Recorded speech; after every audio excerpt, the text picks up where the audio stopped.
Most people spend over 2 hours every week on meal planning and grocery shopping. But today I'm going to show you the one task that's going to cut that time in half.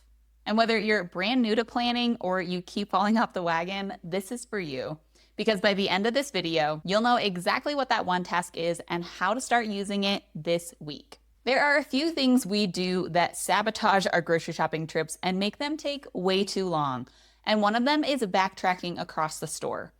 Now, you have been in this situation. I know you have, because I used to do this every single week when I went to the grocery store. I was in the produce section buying some produce, and then I'd be in the canned food section buying something there. But then I needed to go back to produce, but then I needed to go back over to get milk. And I was constantly running back and forth across the grocery store just to get my grocery shopping done. And it was a total waste of time. And it was a result of having a really messy, unorganized grocery list where nothing was in order. So if I was reading the list from top to bottom, it was sending me back and forth all over the place. Now, another thing that keeps us lingering in the store is when we go without actually knowing what we're going to buy. So if we don't have any recipes in mind for what we're going to buy for, we end up spending time in the store, reading labels, looking at items, seeing what sounds good. And maybe you come up with a recipe idea while you're in the grocery store, but that can lead to more backtracking as you're remembering the different items that you need to buy for that recipe. Now, all of this buying at random not only costs you time, but it costs you money because you don't know exactly how you're going to use some of those ingredients. You're just buying them because they look good or they sound good or they're on sale. This is where the power of our one simple habit comes in. And we did a survey of our customers, and they said that just by meal planning, they cut their time planning and grocery shopping in half, from 140 minutes a week to 73 minutes a week. Now, that's real data exemplifying the power of just what a meal plan can do for you. Now, again, maybe you've never meal planned before, or you're trying to get back in the habit of it. But here are 3 tips that are going to help you get started meal planning this week. The first is to have all your recipes together in one place.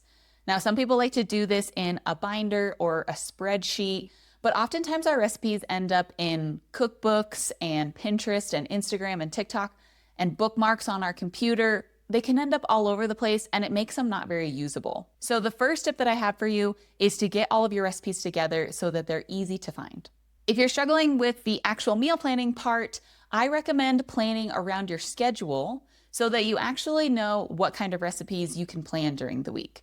If you just take a few minutes and look at what your and your family's schedule is for the week, you can then decide if you have a little extra time to cook, or if you need a crock pot meal, or maybe you need a quick 15-minute air fryer recipe. And finally, the key to all of this is that organized grocery list. You want a grocery list that is going to take you from top to bottom, from one end of the store to the next, without backtracking, without wondering what you're buying, and without lingering over things that you could potentially buy and potentially not. And this is where an app like Plan to Eat comes in so handy, because it actually solves all of these problems.